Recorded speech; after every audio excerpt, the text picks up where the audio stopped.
নমস্কার। অনেকদিন পর আজকে আবার ইন্ডিয়ান মংস পেজে লাইভ, মানে শুধু ইন্ডিয়ান মংস পেজে লাইভ বলে নয়, আহ, হয়তো টানা কথাই এতক্ষণ বলতে পারাটা সম্ভব ছিল না। কারণ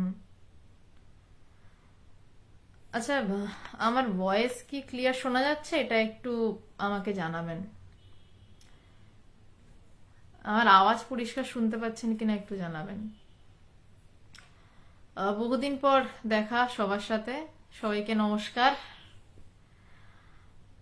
লাইভ আসা একদমই সম্ভব হয়নি, তার কারণ করোনা হয়েছিল। করোনার কারণে কাশতে কাশতে অবস্থা খারাপ। তো কথা বলার তো যাচ্ছিলই না, মানে 5 মিনিট কাশি কথা বললে 10 মিনিট কাশি হচ্ছিল। তো নমস্কার শ্রীমতী দি, সবাইকে নমস্কার, বিজয়দা নমস্কার। সেই পরিস্থিতি থেকে অনেক ভালো, আমি এখন সুস্থ প্রায়। তাও কথার মধ্যে যদি আশা করি কাশি হবে না, অতটাও খারাপ অবস্থা নয়। ধন্যবাদ ভাস্বতী দি, শোনা যাচ্ছে। Thank you Mostafizur, sound quality ঠিক আছে। তো যদি তাও কাশি টাশি হয় একটু মার্জনা করে নেবেন। আশা করছি হবে না, আমি এখন ফুল ফিট অ্যান্ড ফাইন। আজকে গুড ইভিনিং জিৎ, ক্রিস নমস্কার। বেশ শোনা যাচ্ছে। আমি তাহলে এবার বিষয়ে ঢুকি। আজকের বিষয়টা একটা বেশ গুরুত্বপূর্ণ একটা বিষয় এবং অদ্ভুত একটা বিষয়। ভাস্কর সরকার, এখন ভালো আছি, করোনা থেকে উঠলাম, এখন ভালো আছি, এখন কোনো অসুবিধা নেই আপাতত। তো আজকের যেটা বিষয়, অজ্ঞান কোথা থেকে এলো। এতদিন আমরা মানে এই একটা বেশ লম্বা সময় আমি লাইভে ছিলাম না। এই বছরে প্রথম লাইভ। আচ্ছা, শুভ নববর্ষ বলবো না, বাংলায় নয়, এটা ইংরেজিরই নববর্ষ। হ্যাপি নিউ ইয়ার সবাইকে আপনাদের। শরীর এখন ভালো আছে। লাইভ করতে এসছি মানে শরীর ঠিক আছে, নইলে লাইভ করতাম না, অসম্ভব হয়ে যেত। নমস্কার সবাইকে, নমস্কার। মোহাম্মদ সোহেল নমস্কার। তো আজকের যে বিষয়টা, অজ্ঞান কোথা হতে এলো। স্বামীজিকে এই প্রশ্নটা শিষ্য শ্রী শরৎচন্দ্র চক্রবর্তী করছেন। হ্যাঁ কাকিমা, শ্যামাশ্রী কাকিমা, অনেকদিন বাদে লাইভে এসে সবাইকে দেখে আমারও খুব ভালো লাগছে। অনেকদিন সবকিছু থেকে বেশ দূরে ছিলাম। তো এই যে প্রশ্নটা, অজ্ঞান কোথা থেকে এলো, এই প্রশ্নটা যারা আধ্যাত্মিক পথে অ্যাটলিস্ট প্রথম সিঁড়িতে পা রেখেছে, তাদের প্রত্যেকের মনেই, প্রত্যেক শিষ্যের মনেই প্রশ্নটা হয়, যদি সত্য বস্তু একটাই হয় তাহলে খামোখা এত অজ্ঞানের দরকার কি? এত অশান্তি, ঝঞ্ঝাট, ঝামেলা, দুঃখ, কষ্টের প্রয়োজনীয়তা কি আমার? এটা যে শুধু, মানে আমি নিশ্চিত আপনারা যারা যে কয়জন শুনছেন, যে কয়জন এই সত্য বিষয়ে শুনছেন, তাদের প্রত্যেকের মনে কোনো না কোনো সময় এটা উঠবেই, তাহলে এত ঝামেলা কেন, এত এত মায়া কেন? যদি এক ব্রহ্মই সত্য, বলছে ব্রহ্ম সত্য জগন মিথ্যা, যদি জগৎ মিথ্যাই হয় তাহলে জগৎ এলো কেন? এই প্রশ্ন ঠাকুরকেও করা হয়েছিল। ঠাকুর রহস্য করে খুব সুন্দর উত্তর দিয়েছিলেন যে যেই মিটিং এ এই জগৎ সৃষ্টির ব্যাপারে আলোচনা করা হয়েছিল, আমি সেই মিটিং এ ছিলাম না। ঠাকুর খুব রসিক ছিলেন। আসলে এই জগৎ সৃষ্টির কারণ সেইভাবে কেউ কোনোদিনও বর্ণনা করতে পারেনি, কেউ ব্যাখ্যা করতে পারেনি। এই জগৎ কেন, এটাই বলা যায়নি। কারণ তাই জন্যই জগৎটা যেহেতু মায়া, তাই জন্য শাস্ত্র মায়াকে, তাপসী কাকিমা, হ্যাঁ আমার শরীর খারাপ ছিল তাপসী কাকিমা, আমার করোনা হয়েছিল, কথাই বলতে পারছিলাম না ঠিক করে, তো আর লাইভ। এখন আমি সুস্থ, আমি সুস্থ এখন। তো এই জগৎটাকে অনির্বচনীয় বলে ছেড়ে দেওয়া হয়েছে। কেন অনির্বচনীয় বলা হচ্ছে? আজকের বিষয়টা কিন্তু একটু কঠিন রয়েছে, আর যতদূর সম্ভব হয়তো একটু বেশি সময় নিয়ে আলোচনা করতে হবে, কারণ আমি দেখছিলাম স্বামী শিষ্য সংবাদেও বিষয়টা তো অত্যন্ত কঠিন, এবং তার সাথে স্বামীজিও বেদান্তের সূক্ষ্ম থেকে সূক্ষাতি সূক্ষ্ম তত্ত্ব আলোচনায় ঢুকছেন শিষ্যের সাথে। তো এই জগৎটাই যে সবার মনে এই প্রশ্নটা, যে এটা কোথা থেকে এলো, এই যদি ব্রহ্ম সত্য জগৎ মিথ্যা হয় তাহলে আমি দেখছি কেন? যুগ যুগ ধরে শাস্ত্রের মানুষের এই প্রশ্ন করেছেন, আজও আমাদের এই প্রশ্ন আসে, আমারও ভিতরে এই প্রশ্ন এসছে। এই জগৎটাকে কেউই ব্যাখ্যা করতে পারেনি এই জগৎটা কেন। ওই জন্য ঠাকুর রামকৃষ্ণদেব রহস্য করে হাসতে হাসতে বললেন যে যেই মিটিং এ এই জগৎ সৃষ্টির প্রসঙ্গ আলোচনা হয়েছিল আমি সেই মিটিং এ ছিলাম না। তো এবারে জগৎটাকে অনির্বচনীয় বলে ব্যাখ্যা করছে। অনির্বচনীয়, যা নির্বাচনের যোগ্য নয়। জগৎকে আমি ব্রহ্ম বলতে পারছি না, আমি সৎ বলতে পারছি না, কারণ তাহলে আমাকে দুটো স্বীকার করতে হচ্ছে। ব্রহ্ম ছাড়াও আরেকটি বস্তুর অস্তিত্ব স্বীকার করতে হচ্ছে, সেটাকে আমি ব্রহ্ম বলতে পারছি না, কিন্তু আর একটা কিছু বলে স্বীকার করতে হচ্ছে। আবার সেই ব্রহ্ম ভূমিতে যখন আমি আরূঢ় হচ্ছি, আমি আরূঢ় শব্দটা ব্যবহার করলাম, এটা শাস্ত্রীয় শব্দ, ওঠা নয়। ঠিক, আরূঢ় শব্দটা হচ্ছে মানে উন্নীত নয়। আরূঢ় শব্দটার মানেটা ওভাবে ব্যাখ্যা করা সম্ভব নয়। মানে আমি যখন সেই ব্রহ্মস্থিত হচ্ছি যেই মুহূর্তে, সেই মুহূর্তে আমি স্পষ্ট বুঝছি ব্রহ্ম সত্য জগন মিথ্যা, যেটা শঙ্করাচার্য বলছেন। সেই একই বোধ যারা সেই বোধে দাঁড়ান তাদের হয়। সেই বোধে দাঁড়িয়ে তারা বলতে পারেন না জগৎটা আছে, তাই বলতে হচ্ছে জগৎ মিথ্যা। কিন্তু আবার যখন ব্যবহারিক জীবনে এটাকে পুরো কেটে ছেড়ে উড়িয়ে দেওয়া যাচ্ছে না, এটার মধ্যে দিয়ে গিয়ে আমাকে ওইখানে পৌঁছাতে হচ্ছে। কিন্তু জগতের অস্তিত্ব যদি ধরতে হয় তাহলে দুইয়ের অস্তিত্ব ধরতে হয়, যেটা আবার সেই ভূমিতে গিয়ে পাওয়া যায় না। তাই জন্য এই জগৎকে, এই অজ্ঞানকে, জগৎ মানে কি আমার এই পাশের বাড়ি, এই মোবাইলটা, এটা তো জগৎ নয়। জগৎ মানে হচ্ছে আমার মনটা। আমার মনটাকেই জগৎ বলে ব্যাখ্যা করছে। আমার আপনাদের মন আছে, আপনাদের মনে হলো যে এই সময় লাইভটা রয়েছে, তাই আপনারা মোবাইলটা খুলে লাইভটা দেখতে বসলেন। শুরুটা কিন্তু আপনাদের মনে। এই মোবাইলটা কিন্তু আপনার জগৎ নয়। জগৎটা কিন্তু আসলে আপনার মনটা, মনটাকেই জগৎ বলে ব্যাখ্যা করছে। এই মোবাইল, এই ঘর, এই পিছনের দেওয়াল, এগুলো, এই বইপত্র যা দেখতে পাচ্ছেন, এগুলো জগৎ নয়। জগৎ ওই ভিতরে, যেই মনটা আপনাকে বললো এখন লাইভটা দেখতে হবে, তারপর আপনি মোবাইলের ব্যবহার শুরু করলেন, মোবাইল খুললেন এবং বসলেন এবং শুনছেন। তো এটাই জগৎ। এইটাই, এই মনটাই জগৎ। এই মনটাকে মেরে ফেলে যা পড়ে থাকে সেটার নামই ব্রহ্ম। সেটার নামই ব্রহ্ম দেওয়া হয়েছে। ওটার নাম যেমন মন দেওয়া হয়েছে, ওটার নাম ব্রহ্ম দেওয়া হয়েছে। ওটা যা ওটা তাই, ওটাকে ব্যাখ্যা করা যায় না। কিছু একটা বলে ডাকতে হবে, মানে কিছু একটা বলে নির্দেশ করতে হবে, তাই আমরা করি, তাই শাস্ত্র করে। তো বলছে যে এই অজ্ঞানটা এলো কোথা থেকে। এবার শিষ্যের মনেও সেম প্রশ্ন। স্বামী বিবেকানন্দকে, বিশ্বাচার্য বেদান্ত কেশরী স্বামী বিবেকানন্দকে এই প্রশ্ন করছে। এবং আপনাদের জ্ঞাতার্থে জানিয়ে রাখি, এই যে অদ্বৈত বেদান্ত আপনারা শুনছেন অনেকদিন ধরে, প্রায় 1 বছর হতে চললো। এই আগের বছর এই সময়ের কিছুদিন পর থেকে আলোচনা শুরু করেছিলাম, 1 বছরের কাছাকাছি আলোচনা চলছে প্রায়। তো সেখানেও কিন্তু এই যে বেদান্ত, অদ্বৈতবাদ কিন্তু মূল শুরু মায়াবাদ থেকে। অদ্বৈতবাদ বুঝতে গেলে প্রথম মায়াবাদ বুঝতে হবে, এই অজ্ঞানটাকে প্রথমে বুঝতে হবে। আমি যদি অজ্ঞান না চিনি তাহলে আমি জ্ঞান কোনটা সেটা ধারণা করতে পারবো না। যেমন বাঘ আর সিংহ আমি শুনেছি, কিন্তু আমি বাঘ সিংহ দুটোকেই জানি না। কেমন হয় আমি দুটোই জানি না, আমি খুব স্থূল উদাহরণ দিচ্ছি। তেমনি অজ্ঞান এবং জ্ঞান দুটোকেই আমি জানি না। কিন্তু যদি আমি বাঘটাকে অন্তত চিনে রাখি ফটো টটো দেখে, যে হ্যাঁ এর নাম বাঘ, তাহলে সিংহ যখন এসে দাঁড়াবে তখন বুঝবো আচ্ছা তাহলে এইরকম সিংহের আমি বর্ণনা শুনেছি, এরকম কেশর রয়েছে, এইরকম বাঘের থেকেও বড় চেহারা, একটা রাজা রাজা ভাব, তখন আমি বুঝতে পারছি এটা সিংহ। তেমনি আমাদের অজ্ঞানটা আমাদের হাতের মধ্যে, আমরা অজ্ঞান নিয়ে বাস করছি, মানে আমরা আমাদের মন নিয়ে বাস করছি। মন উড়ে গেলে কেমন হয় আমরা জানি না। আমরা শাস্ত্রে শুনছি, যেমন আজকে শুনবো স্বামীজির মুখ থেকে, যারা মনের পারে গেছেন, যারা সিংহ দেখেছেন তারা সিংহের বর্ণনা করবেন। তারপর আমার সাথে যখন সামনাসামনি সিংহের দেখা হলো তখন তো আমি লাফ দিয়ে গাছে উঠে গেলাম, যে ওরে বাবা সিংহ, আগে গাছে ওঠো। তখন আমি আর সিংহ, ওর আগে গাছে ওঠো, মানে তখন আর দেখেই বুঝে যাবো ওরে বাবা সিংহ। ঠিক তেমনি জ্ঞানটা, অজ্ঞানটা আমাদের হাতে আছে, কারণ এই মনটা নিয়ে আমরা ছোট থেকে বড় হই এবং বেশিরভাগ মানুষ এই মনটা নিয়েই মরে যায়, মনটাকে মারে না। কিন্তু শাস্ত্রকাররা বলছেন ব্রহ্ম বিজ্ঞানীরা বলছেন, স্বামীজির মতন গুরুরা বলছেন, এবং প্রত্যেক গুরুরা বলছেন এই মনটাকে মারার পর কিরম চেহারা দাঁড়ায় সেইটার গল্প সবাই করছেন। ব্রহ্ম এমন, ব্রহ্ম তেমন, কিন্তু আদতে ব্রহ্ম কেমন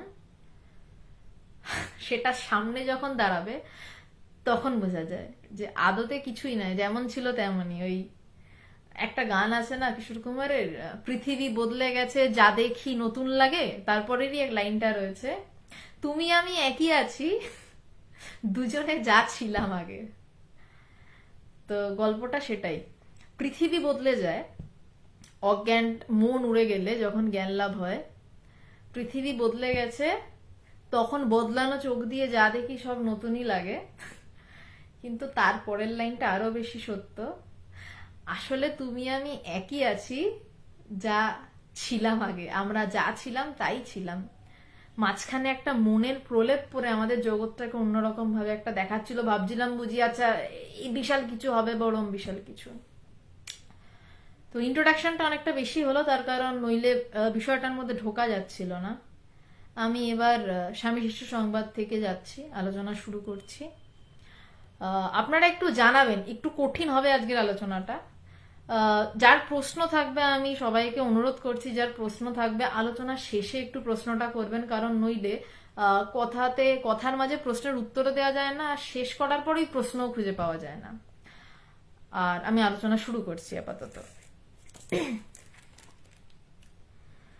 তো আগের যেটুকু ছিল আমি সেটুকু একটু খুব সামান্যভাবে বলছি। স্বামীজি শিষ্যকে নিয়ে, আগে দুদিনের আলোচনা ছিল, স্বামীজি শিষ্যকে নিয়ে বেলুর মঠের জমি দেখতে গেছেন। সেখানে স্বামীজির একটা পরিকল্পনা, বেলুর মঠ এখানে এইরকম হবে, ওখানে সেরকম হবে, এখানে দান ছত্র হবে, এখানে খাবার জায়গা হবে, এইভাবে স্বামীজি পরিকল্পনা করছেন। এবার শিষ্য সেখানে বলছে যে মহাশয়, ধ্যান সহায়ে ওই ভাব অনুভূতি করতেই যেন আমার ভালো লাগে। এই করতে করতে স্বামীজি বলছেন যে যদি ব্রহ্ম তেজ হয়, অদ্বৈতবাদের দুমধুমি নিনাদ যদি নিজের মধ্যে টের পাস, তবে চারদিক মাতিয়ে তুলতে পারবি। যেহেতু স্বামীজি তখন একটা কর্মের মন চলছে, স্বামীজি ওই জন্য অদ্বৈতবাদ ভিতরে নিয়ে সেটা নিয়ে কাজে নামতে বলছেন। এবার শিষ্য বলছে, মহাশয়, ধ্যান সহায় ওই ভাব অনুভূতি করতেই যেন আমার ভালো লাগে, লাফাতে ঝাপাতে ইচ্ছে হয় না। শিষ্য বলছে যে আমি তো, শিষ্যের তখনও ব্রহ্মজ্ঞান হয়নি, স্বামীজি ব্রহ্মজ্ঞানী হয়ে এই কথাগুলো বলছেন। এবার শিষ্যের ওই সিংহটাকে চেনা নেই, শিষ্য বাঘটাকে তাও চিনছে। বাঘটাকে, যেটা বলছিলাম যে বাঘ আর সিংহের মধ্যে তফাৎ যদি বুঝতে হয়, আমি বাঘটা আমার হাতের মধ্যে রয়্যাল বেঙ্গল টাইগারের ফটো দেখে চিনতে হয় যে ডোরা কাটা দাগ থাকবে, এই রকম দেখতে হবে, বাঘ চিনতেও সময় লাগে। শিষ্যের এই বাঘটা ধীরে ধীরে চিনছে, মানে শিষ্য অজ্ঞানটাকে চিনছে। তো অজ্ঞান চিনে তার জ্ঞান সম্পর্কে একটা বেশ সুন্দর প্রফুল্ল ধারণা আছে, যে অজ্ঞান বুঝি এরকম, যেমন যে সিংহ দেখেনি, যেটা উদাহরণটা দিচ্ছিলাম, তার সিংহ সম্পর্কে একটা ধারণা আছে, সিংহ বোধহয় এমন। তো সে কি বলছে, মহাশয়, ধ্যান সহায়ে ওই ভাব অনুভূতি করিতেই যেন আমার ভালো লাগে, লাফাতে ঝাপাতে ইচ্ছে হয় না। বলছে আমার ধ্যান সহ ওই ভাবটা অনুভব করতেই ভালো লাগে। শিষ্য জানে না কিন্তু কোন ভাবের কথা সে বলছে, সে একটা অ্যাজুম করে বলছে, একটা কল্পনা করে বলছে। আমরা সবাই, যতদিন না আমাদের ব্রহ্মজ্ঞান হয়, আমরা সবাই কল্পনা করি, কিন্তু যখন হয় গুরুকৃপায়, তখন আমরা বলি কি হলো, কিছুই তো নেই, অ্যাকচুয়ালি কিছু হওয়ার নেই, হয় না। কিন্তু যতদিন না হয় ততদিন আমাদের মধ্যে প্রচুর কল্পনা থাকে, ওটা বুঝি এরম, ওটা বুঝি এমন, ওটা বুঝি তেমন। তো বলছে মহাশয়, ধ্যান সহায় ওই ভাব অনুভূতি করিতেই যেন আমার ভালো লাগে, লাফাতে ঝাপাতে ইচ্ছে হয় না। ভিতরে জ্ঞানের আগুন কখন আপনাকে লাফাবে ঝাপাবে, আর কখন আপনাকে দিয়ে টেনে চুপ করিয়ে বসিয়ে সমাধিতে ডুবিয়ে দেবে, সেটা সেই ভিতরের জ্ঞানী জানে। আপনার ইচ্ছাধীন সে নয়, আপনি তার অধীন। সে আপনাকে চালায়, আপনি তাকে চালান না। কিন্তু শিষ্যের যেহেতু সিংহটাকে চেনা হয়নি, শিষ্যের যেহেতু সেই জ্ঞান সূর্যের সাথে পরিচয় ঘটেনি, বা শিষ্যের নিজের সাথে নিজের হ্যান্ডশেক হয়নি, তাই জন্য শিষ্য এই কথা বলছে। স্বামীজি, সেটা তো নেশা করে অচেতন হয়ে থাকার মতন, শুধু ওইরূপ থেকে কি হবে? অদ্বৈতবাদের প্রেরণায় কখনো বা তাণ্ডব নৃত্য করবি, কখনো বা বুধ হয়ে থাকবি। ভালো জিনিস পেলে কি একা খেয়ে সুখ হয়? 10 জনকে দিতে হয় ও খেতে হয়। এখানে আর একটা ঘটনা বলি, কেমন গুরু পরম্পরায় এই একই গল্প চলতে থাকে। স্বামী বিবেকানন্দেরও যখন ব্রহ্মজ্ঞান লাভ হয়নি, নরেন্দ্রনাথ দত্ত তিনি ঠাকুরের কাছে শিষ্য, ছোট ছেলে নরেন, ঠাকুর ডাকতেন লোরেন, বসে রয়েছে। তখন নরেন্দ্রনাথ ঠাকুরকে একদিন বলেছিলেন এই কথা, এই এক এক ধরনেরই কথা, ভাব একরকমই থাকে, যে আমার শুধু ইচ্ছা হয় আমি ডুবে থাকবো, সুখদেবের মতন ডুবে থাকবো, মাঝে মাঝে শুধু সমাধি থেকে উঠবো, কিছু শরীর ধারণ করার জন্য খাবো, আবার সমাধিতে বুঁদ হয়ে বসে থাকবো। ঠাকুর শুনে তাকে এমন বকা দিয়েছিলেন, সে স্বামীজি লাস্টে কাঁদতে শুরু করেছিলেন। ঠাকুর বলেছিলেন, আমি তোকে এত বড় ভেবেছিলাম, তুই এত ছোট, এত হীন কথা বললি। ভেবে দেখুন, সে বলছে সর্বশ্রেষ্ঠ অবস্থার কথা, সমাধিস্থ হয়ে থাকার কথা, সেখানে তার গুরু তাকে বকছেন, এবং এমন বকা বকছেন, স্বামী বিবেকানন্দের মতন তেজিয়ান যুবক, ওই একটা তখনকার দিনে ওই হাঁটুর উপর ধুতি পরে একটা অশিক্ষিত ব্রাহ্মণ, তো যদি সেই সমাজের চোখে দেখি, তার তিরস্কারে কাঁদছে সেই ছেলে। দত্তবাড়ির উকিলের ছেলে সবাইকে মানে মানে উড়িয়ে দিয়ে বেড়ায়, সে হাওয়াও করে কাঁদছে, তার চোখ থেকে জলের ধারা নামছে। ঠাকুর বলছে, তুই এত হীন বুদ্ধি হলি কেন? বলছেন না, সেই প্রেম যে যা তোকে আমি শেখাবো, সেই কথা শুধু তুই জেনে ডুবে থাকবি আর কাউকে শেখাবি না, তুই সেই কথা আর কাউকে জানাবি না। এই প্রেমে ঠাকুররা কিন্তু আলাদা। এই প্রেমে কিন্তু যথার্থ অদ্বৈত জ্ঞানী, অদ্বৈত বিজ্ঞানী দুটো আলাদা আছে, দুটো আলাদা থাক।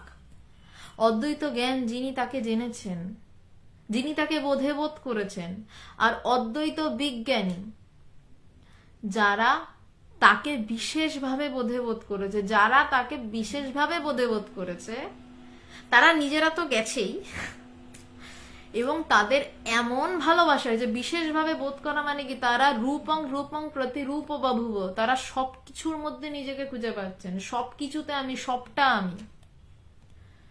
তারা যখন সবার মধ্যে নিজেকে খুঁজে পাচ্ছেন, তখন তারা নিজেরা তো মরলই, তাদের নিজেদের সারা জীবন খাটতে খাটতে যায়, এবং তার পরবর্তী কোনো শিষ্য যদি সেই তার কৃপায় সেই জ্ঞান লাভ করে, তার জীবনও গেল। মানে গুরুও খাটতে খাটতে শেষ সবার পিছনে, যে কাউকে যদি একটু টেনে তোলা যায় ওই প্রেমে, এই যে ঠাকুর যেই প্রেমে বলছেন তুই এত হীন বুদ্ধি হলি, সেই ঠাকুর স্বামীজিকে বলেছিলেন, আজকে স্বামীজির শিষ্য শরৎচন্দ্র চক্রবর্তী, সে যখন স্বামীজিকে বলছে আমার শুধু ধ্যান হয়, ওভাবেই বসে থাকতে ভাল লাগে, লাফাতে জাফাতে ইচ্ছা করে না, এই স্বামীজিও মরেছে, ঠাকুরও সবাইকে বলে বলে নিজের গলার রক্ত তুলে মরেছে, এই স্বামীজিও গলার রক্ত তুলেই মরেছেন। স্বামীজিরও তখন, স্বামীজি এখন নরেন্দ্রনাথ দত্ত সেই ছেলে আর নেই, কাশীপুর উদ্যানবাটিতে যখন স্বামীজির নির্বিকল্প সমাধি লাভ হলো, যখন স্বামীজি সেই ব্রহ্ম বিজ্ঞান বোধে উন্নীত হলেন, এবং তারপর আরো সাধনা করে সেই জ্ঞানকে করমল কবচ, যেটাকে বলা হচ্ছে যে হাতের মধ্যে একটা আমলকিকে মুঠো করে ধরলে আমলকিটা যেমন পুরোটা হাতের মুঠোর মধ্যে আসে, সেইভাবে যখন জ্ঞানকে জানলেন, বিশেষভাবে জানলেন, তখন তার মধ্যেও সেই প্রেম নেমে এলো। তার প্রমাণ কি না, তার প্রমাণ হচ্ছে সেই একই ঘটনার পরম্পরা। ঠাকুরকে একদিন স্বামীজি বলেছিলেন চুপ করে বসে থাকতে চাই, ধমক খেয়েছিলেন, তেমনি স্বামীজিকে তার শিষ্য বলছেন চুপ করে বসে থাকতে চাই, সমাধিস্থ হয়ে ধমক খাচ্ছেন স্বামীজি। বলছে যে ভালো জিনিস পেলে কি একা খেয়ে সুখ হয়, সেই একই ঠাকুরের শেখানো কথা অনুরণিত হচ্ছে। আবার আমার গুরুদেব ভগবান, তার গুরুদেব স্বামী পবিত্রানন্দ মহারাজের গুরুদেব কৃষ্ণানন্দজি যখন সমাধিস্থ হয়ে নির্বিকল্প সমাধিতে পুরুলিয়ার রাকাবের জঙ্গলে বুঁদ হয়ে বসেছিলেন, তখন শুনেছি আমি স্বয়ং ঠাকুর এসে তাকে দর্শন দিয়ে ওই সমাধি থেকে নামিয়েছিলেন, যে যা মানুষের সাহায্য কর, মানুষকে কাজে লাগ, এই সমাধি নিয়ে বুঁদ হয়ে থাকলে হবে না। ওই যে বললাম, যার গুরু এই অবস্থায় গেছেন, সে গুরু তো গেছেনই, তার শিষ্যেরও জীবন ভাজা ভাজা। কারণ হোক বা না হোক, মানুষ চাক বা না চাক, তারা অহৈতুকী প্রেম বিলাতে ছাড়েন না। তারা বলেই যান, সেই কৃষ্ণানন্দ মহারাজ থেকে পবিত্রানন্দজি ভগবানের গুরুদেব, তিনিও প্রচুর মানুষকে এই অদ্বৈতবাদের কথা বলে গেলেন। ভগবানের যখন জ্ঞান লাভ হলো, ভগবানের 81 বছরের জন্মদিন আমরা এই 3রা জানুয়ারি পালন করলাম, 81 বছরের 81তম জন্মদিন।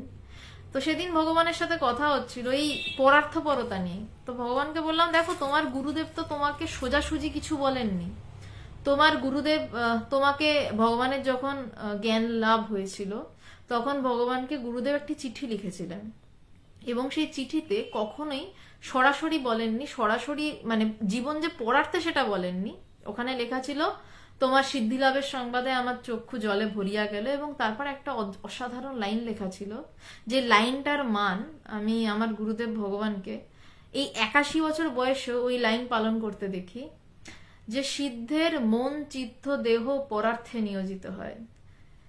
সিদ্ধের মন চিত্ত দেহ পরার্থে নিয়োজিত হয়, তার মানে সিদ্ধের নিজের জন্য কিছু নয়। আর সে সিদ্ধ মানে সে সিদ্ধি লাভ করেছে, মানে তার আগে হয়েছে তোমার জ্ঞান লাভের সংবাদে আমার চক্ষু জলে ভরিয়া গেল।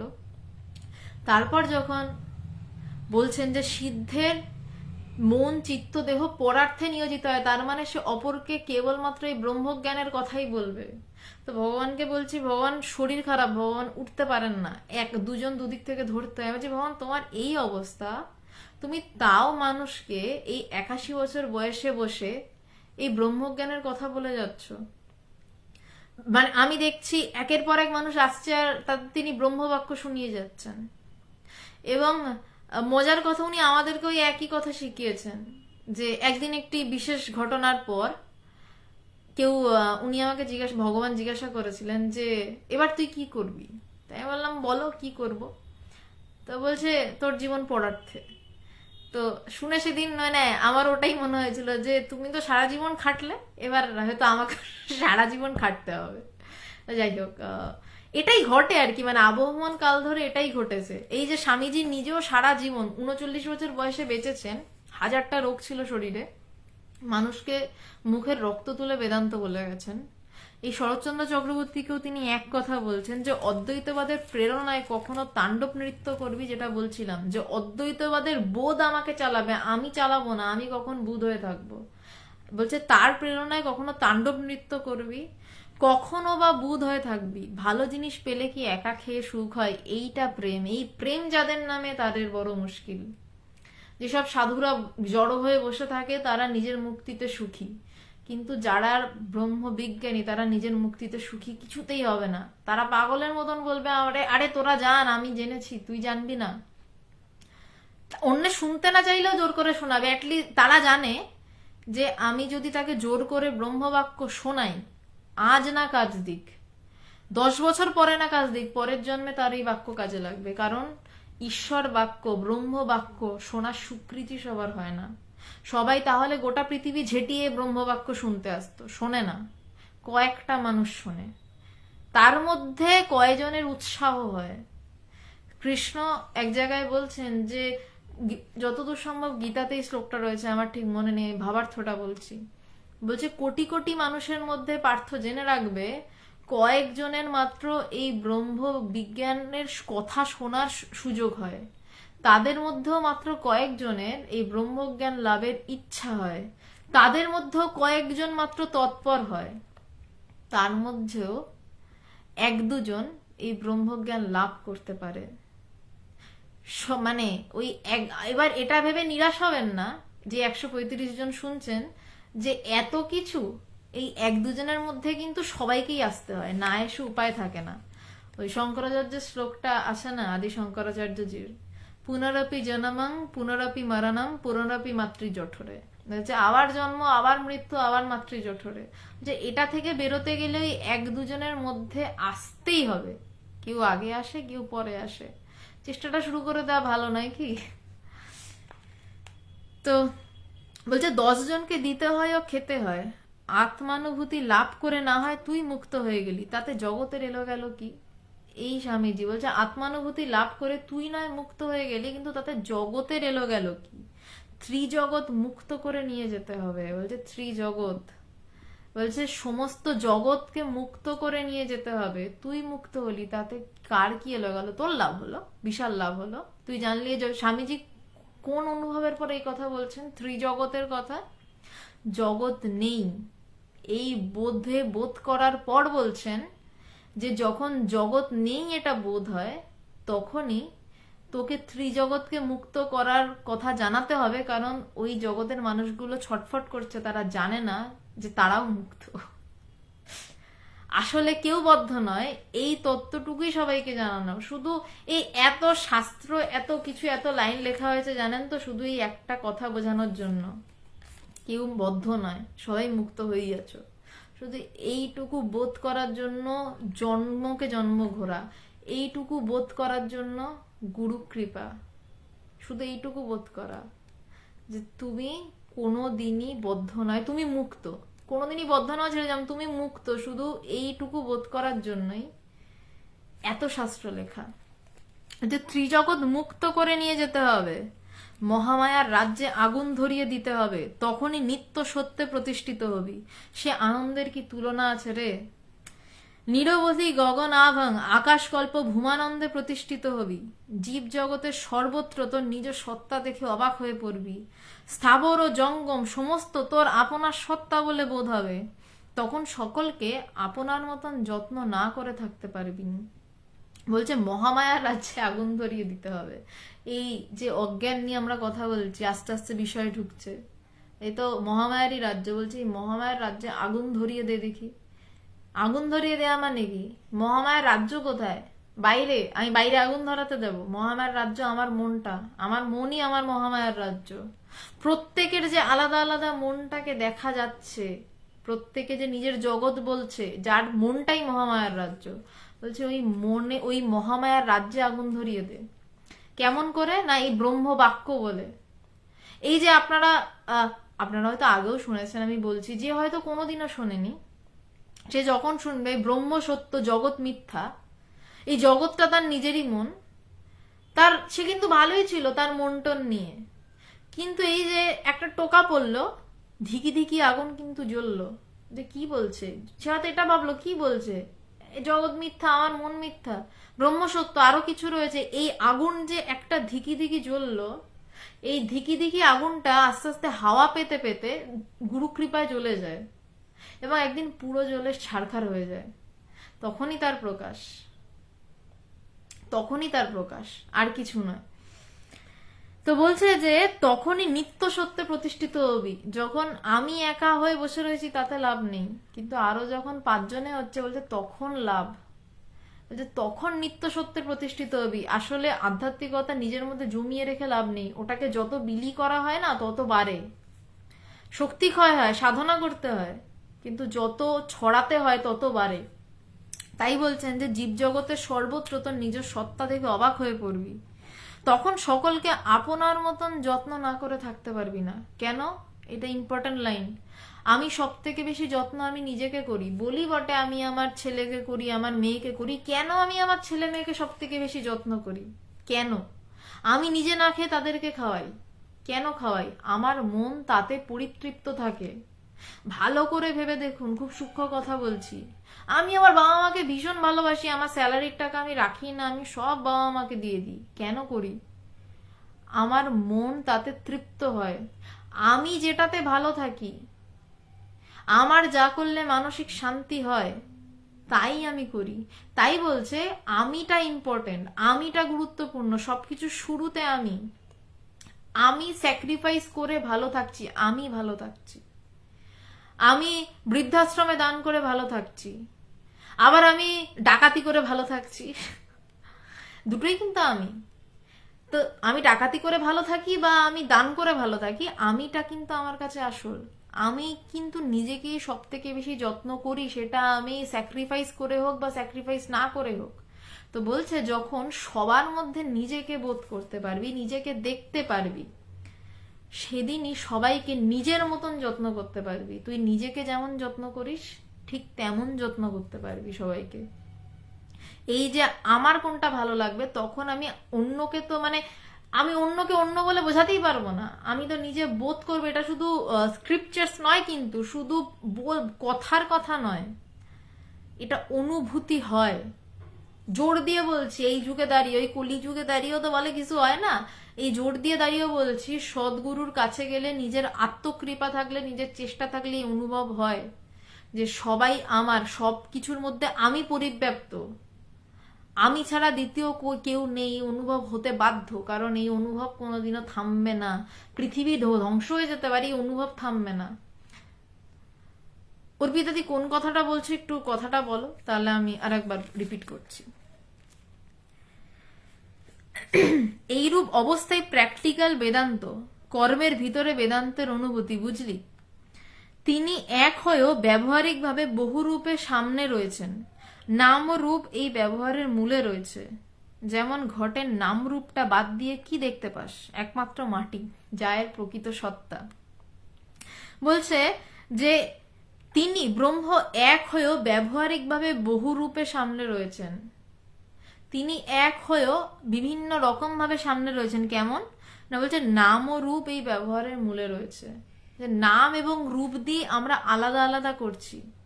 একদম সৃষ্টির শুরুতে বলছেন যে তিনি বহু হওয়ার ইচ্ছা প্রকাশ করলেন, তিনি এক ছিলেন, তিনি বহু হওয়ার ইচ্ছা প্রকাশ করলেন। তার থেকে সৃষ্টি তত্ত্বতে যদি যাই আমি, হিরণ্যগর্ভ বলে বলছে, সেখানে বলছে তিনি এক ছিলেন, তার বহু হওয়ার ইচ্ছা হলো, তার লীলা করার ইচ্ছা হলো। এই যেহেতু অজ্ঞানতা কোথাতে গেল, তাই এই কথাগুলোতে আসছি। শাস্ত্র যেভাবে বলছে, যেভাবে মুনি ঋষিরা প্রত্যক্ষ করেছেন, বোধ করেছেন। অর্পিতাদি, আপনি তুমি যেই কথাটা বলছিলে ওটা একটু লিখে দাও, আমি আসছি। সবার মধ্যে নিজেকে দেখা, এটা কি আত্মা হিসাবে এক দেখা নাকি মন হিসাবে এক দেখা? এইটা যতক্ষণ না তুমি দেখছো, ততক্ষণ আত্মা হিসাবে মন হিসাবে এটা বলা মুশকিল। এটা অনুভবের বিষয়ে শুধু একটা কথা বলতে পারি, শুধু মানে অর্পিতাদি তোমাকে একটাই কথা বলতে পারি। আচ্ছা, এখন কেউ প্রশ্ন করবেন না, হ্যাঁ, শেষের পর প্রশ্ন করবেন। অর্পিতাদি এই প্রশ্নটা মানে এই বিষয়ের মধ্যে ছিল, তাই উত্তরটা দিচ্ছি, পরে নইলে কথার ফ্লোটা হারিয়ে যায়। সবার মধ্যে নিজেকে দেখা, এটা আত্মা হিসাবে এক দেখা না মন হিসাবে? মনই বা কোথায়, তখন আলাদা করে আত্মাই বা কোথায়, আলাদা করে তুমিই বা কোথায়? একটা জাগতিক উদাহরণ দিচ্ছি। ভাত নিলে, ভাতের মধ্যে দুধ ঢাললে, দুধের মধ্যে আম দিলে, আমের মধ্যে সন্দেশ দিলে, দিয়ে চটকে চটকে মাখলে, মেখে তারপর যদি মুখে দাও, তখন ভাতের টেস্টও আলাদা পাবে না, দুধের টেস্টও আলাদা পাবে না, আমের টেস্টও আলাদা পাবে না, সন্দেশের টেস্টও আলাদা পাবে না। তার উপর যদি একটু নলেন গুড় ছড়িয়ে দাও, নলেন গুড়ের টেস্টও আলাদা পাবে না, সবকিছু মিলিয়ে মিশিয়ে একটা টেস্ট পাবে।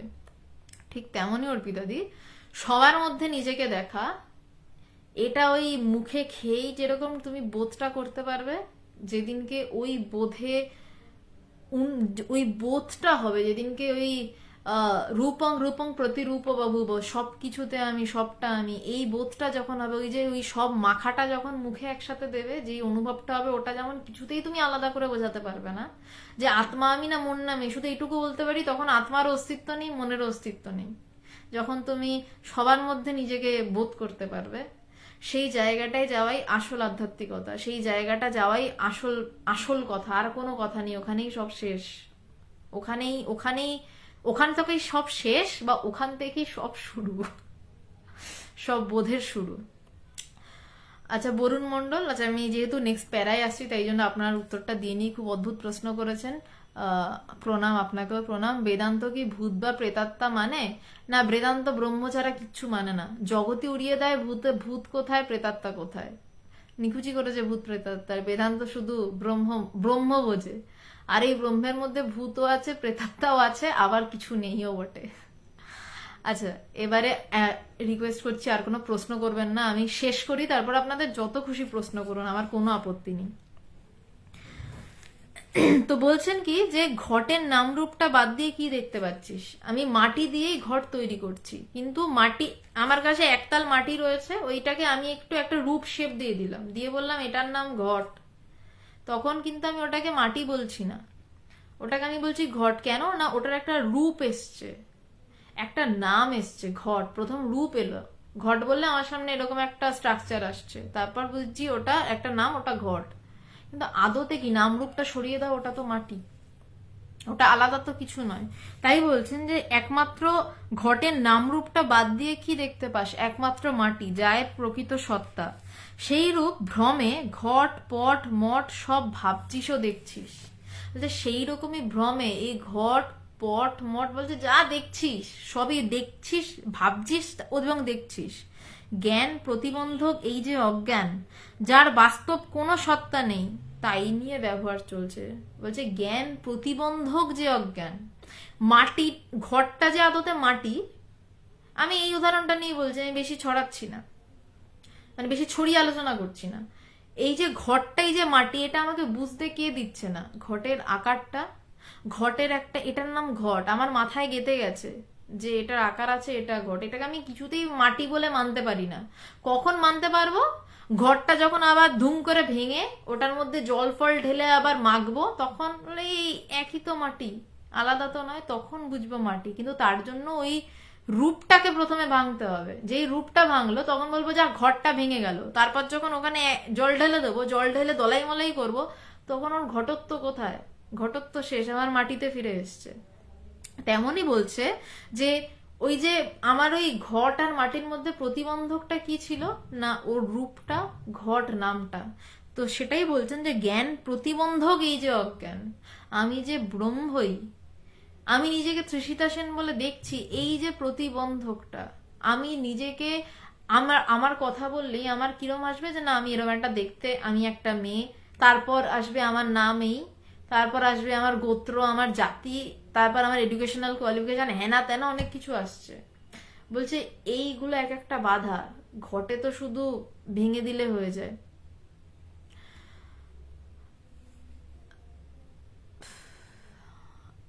তো কি আমাদুল হক বলছেন দরদি আলিফ লাম মিম একটু ব্যাখ্যা দিবেন, একটু বুঝিয়ে বলবেন। আমি না আপনার কথাটাই বুঝতে পারলাম না, দরদি আলিফ লাম মিম একটু ব্যাখ্যা, মানে আমি আলিফ লাম মিম আমি বুঝলাম না, আমি একটু আপনি বুঝিয়ে বলুন বরঞ্চ, আপনি কি জানতে চান? আমাদুল হক আপনাকে বলছি। তো বলছেন যে এই যে জ্ঞান প্রতিবন্ধক এই যে অজ্ঞান, আমার জ্ঞানের সামনে আমি, আমার কোনো সত্তাই যেখানে নেই আলাদা করে, সেখানে আমাকে তৃষিতা সেন বলে দাঁড় করিয়ে দিল, একটা মেয়ে বলে দাঁড় করিয়ে দিল, এই যে প্রতিবন্ধক। বলছে এইগুলো যখনই সরছে, এইগুলোর বাস্তব কোনো সত্তা নেই। কেন বাস্তব সত্তা নেই? এবার বলবে আমি দেখতে পাচ্ছি একটা মেয়ে একটা ছেলে বিয়ে হচ্ছে, বলছে বাস্তব সত্তা নেই। হ্যাঁ নেই, কেন? একটা ছেলে একটা মেয়ে পাশাপাশি শুয়ে ঘুমিয়ে যাও, ঘুমের মধ্যে তুমি মেয়ে থাকো না তুমি ছেলে থাকো, না তোমার মাথায় বুদ্ধি থাকে আমার পাশে একটা ছেলে শুয়ে আছে গভীর ঘুমে, না ওই ছেলেটার মাথায় বুদ্ধি থাকে যে আমার পাশে একটা মেয়ে শুয়ে আছে। কারণ তখন আমার মেয়ে সত্তা চলে যায়, আমার ছেলে সত্তা চলে যায়, আমার নাম বুদ্ধি কোয়ালিফিকেশন সব সরে যায়, আমি তখন পরম শান্তিতে ঘুমাই, আমার মন প্রায় থাকে না, প্রায় থাকে না কিন্তু কোনো এক জায়গায় থাকে, মনের লয় হয় না, মনের অস্তিত্ব সুষুপ্তিতে থাকে। খুব সাধারণ বুদ্ধিতে বললাম। বলছে বাস্তব কেন স্বামীজি এটা বলছেন যে যার বাস্তব কোনো সত্তা নেই, বাস্তব সত্তা নেই কেন বলছে? আমি যেই ঘুম থেকে উঠছি, আমার বুদ্ধি জাগ্রত হচ্ছে, আমার মন এসে জুটছে, তখনই না আমি মেয়ে হলাম। তার আগে গভীর, তখনই না আমার মনে হবে আরে আমার পাশে একটা ছেলে শুয়ে আছে। গভীর ঘুমে কিন্তু আমার মনেও হবে না আমার পাশে একটা ছেলে শুয়ে আছে বা আমি একটা মেয়ে হয়ে শুয়ে আছি। আমি কিন্তু মেয়ে হয়ে শুই না, আমি কি হয়ে শুই আমি জানি না। ওই জায়গাটা ধরার নামই ব্রহ্মজ্ঞান। বলছে মাখ ছেলে দেহ মন, স্বামীজি বলছেন, আমার কথা নয়, মাখ ছেলে দেহ মন যা কিছু সবই নামরূপ সহায়ে অজ্ঞানের সৃষ্টিতে দেখতে পাওয়া যায়। অজ্ঞানটা যেই সরে দাঁড়ালো অমনি ব্রহ্মসত্তা অনুভূতি হয়ে গেল। ব্রহ্মসত্তা পরের বিষয়, আমি যে ঘুমের বিষয়টা বললাম ওটা খুব সূক্ষ্ম কথা, একটু ভাববেন, একটু চিন্তা করবেন, আমার অনুরোধ। বলছেন যে মাখ ছেলে মানে ছেলে মেয়ে দেহ মন যা কিছু সবই নামরূপ সহায় অজ্ঞানের দৃষ্টিতে আমরা দেখছি। যখনই আমাদের মন যুক্ত হচ্ছে মানে ওই জগৎ যুক্ত হচ্ছে, মানে ওই মহামায়ার রাজ্যে এসে আমরা ঢুকছি। কিন্তু আমরা গভীর ঘুমে কোথায় আমরা ছেলে না মেয়ে, কোথায় আমাদের নাম, কোথায় আমাদের বংশ পরিচয়, বা কোথায় আমরা শুয়ে আছি? নদীর পাড়ে শুয়ে আছি না পুকুরের ঘাটে শুয়ে আছি না 5 স্টারে শুয়ে আছি? কোথায় কি? কিছুই নেই। বলছে তখনই ব্রহ্মসত্ত্ব অনুভূতি হয়ে গেল। তবে সুষুপ্তি কিন্তু ব্রহ্মসত্ত্ব অনুভূতি হওয়া নয়, কারণ সেখানে মনের সাময়িক বিলয় ঘটে, লয় ঘটে না, মন উড়ে যায় না, মন শেষ হয়ে যায় না, মন থাকে কনজেস্টেড অবস্থায় থাকে। একটা গুরু মস্তিষ্কের হাইপোথ্যালামাসের একটা কনসাসনেস, একটা সাবকনসাসনেস এরকম অবস্থায় থাকে। মনের পুরো নাশ মানে ব্রহ্মজ্ঞান, সুষুপ্তি ব্রহ্মজ্ঞান নয়, কিন্তু খুব কাছাকাছি যাওয়া, ব্রহ্ম সত্তার ভীষণ কাছাকাছি যাওয়া। যেমন চোখ বেঁধে একটা মন্দিরে ঢোকা, ঢুকে মূর্তি না দেখে বেরিয়ে আসার নাম সুষুপ্তি, আর চোখ খুলে মূর্তি দেখে আনন্দে পরিতৃপ্ত হয়ে বেরিয়ে আসার নাম ব্রহ্মজ্ঞান। সরি। এবার শিষ্যের সেই প্রশ্ন, যুগ যুগান্তরদের ধরে যেই প্রশ্ন এসে চলছে, শিষ্য এই অজ্ঞান কোথা হইতে আসিল। এবার শিষ্যের প্রশ্ন যে এই অজ্ঞানটা এলো কোথা থেকে। স্বামীজি কোত্থেকে এলো তা পরে বলবো। তুই যখন দরাকে সাপ ভেবে ভয় দৌড়াতে লাগলি, তখন কি দরাটা সাপ হয়ে গেছিল, না তোর অজ্ঞতাই তোকে ওই রকম করে ছুটিয়েছিল? সহজ কথায় উত্তর দেওয়া যায় না, বড় কঠিন বিষয়, অনুভব করে বুঝতে হয়। তাই স্বামীজিকে যখন শিষ্য বললো যে ওই অজ্ঞানটা কোথা থেকে এলো, এই যে অজ্ঞানের কথা আপনি বলছেন কোত্থেকে এলো, স্বামীজি বলছেন সেটা পরে বলছি, আগে বল তুই যখন দড়িকে সাপ ভেবে দৌড়ে পালিয়ে গেলি। দড়িকে আমরা প্রায় যারা শুনছেন প্রত্যেকেই কোনো না কোনো সময় সাপ ভেবে লাফ দিয়ে উঠেছি, বুক ধরফর করে উঠেছে, তারপরে তো সাপ নয় দড়ি তো, তারপর ওটাকে দুবার পা দিয়েও মেরেছি ফেরেছি, সবাই করেছি আমরা এই কাজ। বলছেন যে তুই যখন দরাকে সাপ ভেবে ভয়ে দৌড়াতে লাগলি, তখন কি দরাটা সাপ হয়ে গেছিল? বলছে তখন কি দড়িটা সাপ হয়ে গেছিল, না তোর অজ্ঞতাই তোকে ওরম করে ছুটিয়েছিল? কোনটা?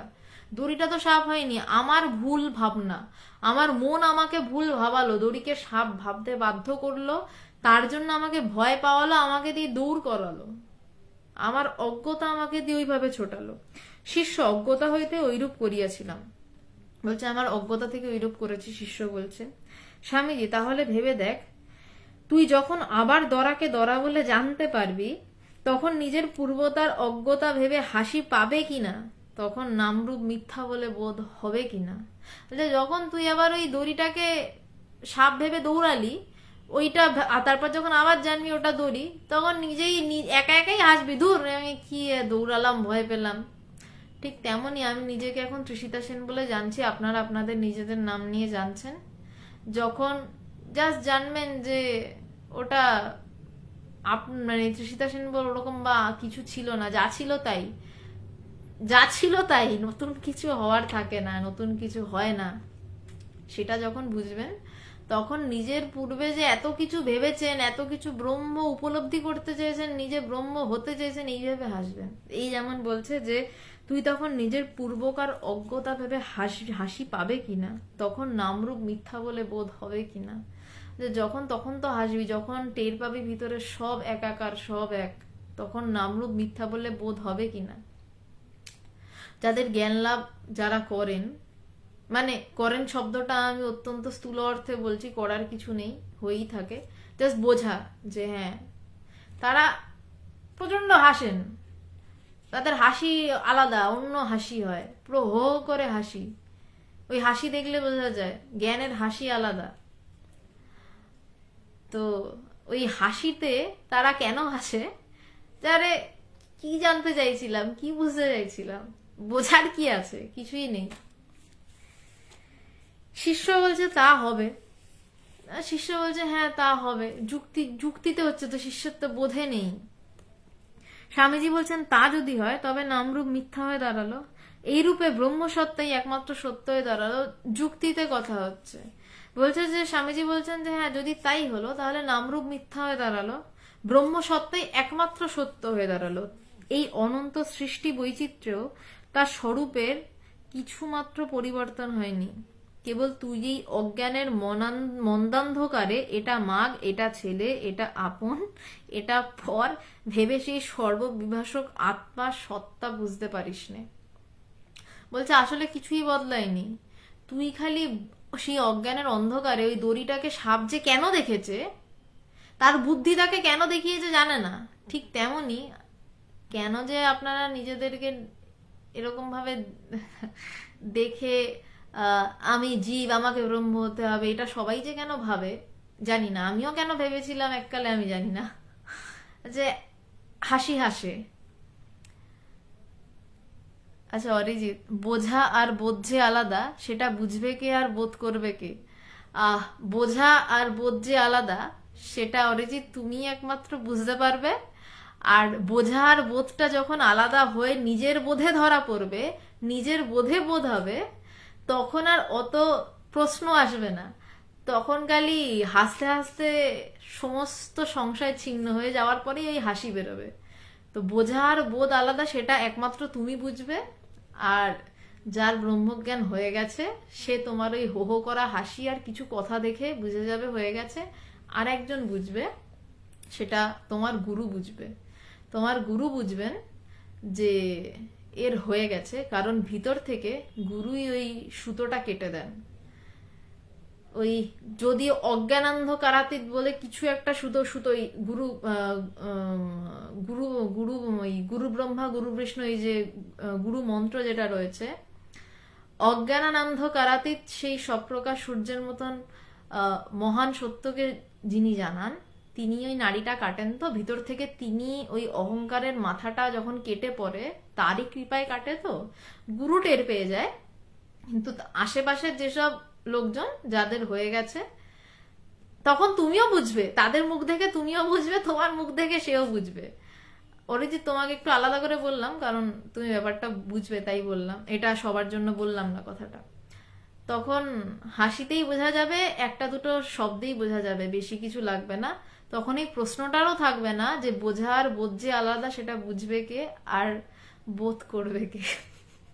তখন শব্দ টব্দ সব উড়ে যাবে। যাই হোক, তো বলছে কেবল তুই এই অজ্ঞানের মন্দান্ধকারে এটা মাগ, এটা ছেলে, এটা আপন, এটা পর ভেবে সেই সর্ববিভাষক আত্মার সত্তা বুঝতে পারিস নে। যখন গুরুর উপদেশ, ভাগ্যিস অরিজিৎ প্রশ্নটা করলে এরপরেই এই কথাটা এলো, যখন গুরুর উপদেশ ও নিজের বিশ্বাস দ্বারা, দুটো বিষয়, শুধু গুরু উপদেশ দিয়ে গেল তা নয়, বলছে তারপর কি লাগবে না, নিজের বিশ্বাস দ্বারা এই নাম রূপাত্মক জগৎটাকে না দেখে এর মূল সত্তাটাকে কেবল অনুভব করবি, তখনই অব্রাহ্ম স্তম্ভ পর্যন্ত সকল পদার্থে তোর আত্মানুভূতি হবে। তখনই ভিদ্যতে হৃদয় গ্রন্থি ছিদ্দান্তে সর্বসংশয়া হবে। আমি জানতাম না এরপরে এই লাইনগুলো রয়েছে, ভাগ্যিস প্রশ্নটা করলে অরিজিৎ। যে বলছে দুটো জিনিস, গুরুর উপদেশ তো বটেই, শুধু গুরুদেব উপদেশ দিয়ে গেল তাতে কোনো লাভ নেই। আপনারও চেষ্টা থাকতে হবে যে নিজের বিশ্বাস, যে আমি এটাকে বোধ করব, করে তবে ছাড়বো। আজকে ইচ্ছা হলো বোধ করব, কালকে মনে হলো একটু জগৎ ঘুরে দেখি, তারপর বোধ করব না। যখন এই অবস্থা হবে আমি বোধ করে ছাড়বো, যে তখন একমাত্র বলছে তখনই কেবল এর মূল সত্তাটাকে অনুভব করতে পারবি, কেবল তখনই। আর তখন কি হবে বলছে, তখন অব্রাহ্ম স্তম্ভ পর্যন্ত সকল পদার্থে তোর আত্মানুভূতি হবে। বলছে অব্রাহ্ম স্তম্ভ পর্যন্ত, বলছে উপর থেকে সমস্ত কিছুতে নিজের আত্মানুভূতি হবে। এবং তখনই কি হবে, এই অরিজিৎ তোমারই উত্তর, তখন হবে ভিদ্যতে হৃদয় গ্রন্থি ছিদ্দান্তে সর্বসংশয়া। বলছে তখনই হৃদয় গ্রন্থি ছিন্ন হবে এবং সর্ব সংশয়ের শেষ তখনই হবে। তার আগের মুহূর্ত অব্দি সব প্রশ্ন থাকবে, হাজার প্রশ্ন থাকবে, থাকতে বাধ্য। যখনই ভিতর থেকে বোধের জায়গায় পৌঁছে যাওয়া, তখনই একসাথে, মানে আমি একটা দেশলাই কাঠিতে আলো জানলাম আর ঘরটা তারপর একটু একটু করে অন্ধকার হলো তা নয়। বা আমি বলি দেওয়ার সময় ছাগলটার মাথা কাটলাম আর তারপর ছাগলের মাথাটা গিয়ে মায়ের পায়ে পড়লো তা নয়। মাথাটা কাটলাম এবং ছাগলের মাথাটা গড়িয়ে মায়ের পায়ে পড়লো, এই দুটোই এক। আমার অজ্ঞান নাশ এবং সাথে সাথে ওই মুহূর্তেই আমার সমস্ত সংশয় ছিন্ন হওয়া, এক কথা। কিন্তু তার জন্য দুটো জিনিস প্রয়োজন, গুরুর উপদেশ, তার থেকেও বেশি প্রয়োজন নিজের ইচ্ছা। নিজের ইচ্ছা না থাকলে শঙ্করাচার্য বলছেন আত্মকৃপা, গুরুকৃপা, শাস্ত্রকৃপা আর মুমুক্ষত্ব, মনুষ্যত্ব, মুমুক্ষত্ব, সদ্গুরুর সংশয়। তার মধ্যে বলছেন আত্মকৃপা সব থেকে বেশি দরকার। আমি চাই, আমাকে জানতে হবে। বলছে যখন তোর নিজের বিশ্বাস দ্বারা এর মূল সত্তাটাকে অনুভব করতে চাইবি, যখন তুই চাইবি, তখনই কেবল পারবি। স্বামীজি সেম কথা বলছেন। শিষ্য মহাশয়, এই অজ্ঞানের আদি অন্তের কথা জানিতে ইচ্ছা হয়। বলছে মহাশয়, এবার অজ্ঞানের আদি অন্তের কথা জানতে ইচ্ছা হয়। স্বামীজি, যে জিনিসটা পরে থাকে না, যে সে জিনিসটা যে মিথ্যা তা তো বুঝতে পেরেছিস। যে যথার্থ ব্রহ্মজ্ঞ হয়েছে সে বলবে অজ্ঞান আবার কোথায়। যে যথার্থ ব্রহ্মজ্ঞ হয়েছে সে বলবে অজ্ঞান কোথায়। ভগবানের গুরুদেব পবিত্রানন্দজি একটা দারুণ কথা বলেছিলেন, প্রথম যখন শুনেছিলাম গায়ে কাটা দিয়েছিল। বলছে যে এই জগৎ না কোনোদিন ছিল, না কোনোদিন আছে, না কোনোদিন থাকবে। ये जगत कभी था नहीं, कभी हुआ नहीं, कभी होगा भी नहीं। বলছে যা নেই তার আদি কোথায়, অন্ত কোথায়? যখন সেই অনুভব, যতক্ষণ না সেই অনুভব ততক্ষণ এই প্রশ্ন, এই জগতের শুরু কোথায়, জগতের শেষ কোথায়? জগতের শেষ ওই অনুভবে, শুরু কোথায় নেই তো, শেষটা ওই অনুভবে। কিন্তু যে ঠিক ঠিক ব্রহ্মজ্ঞ সে বলবে এটা তো ছিলই না, শুরু কই শেষ কই। পিসি সরকার যখন স্টেজের উপরে ইন্দ্রজাল সৃষ্টি করে, বিশাল বিশাল কাপলেট, ওই বিশাল কাপলেট ওই ইয়েতে ভাসে, স্টেজের মধ্যে ভাসে লাইটের জন্য। আমরা কি তার আদি অন্ত খুঁজতে যাই?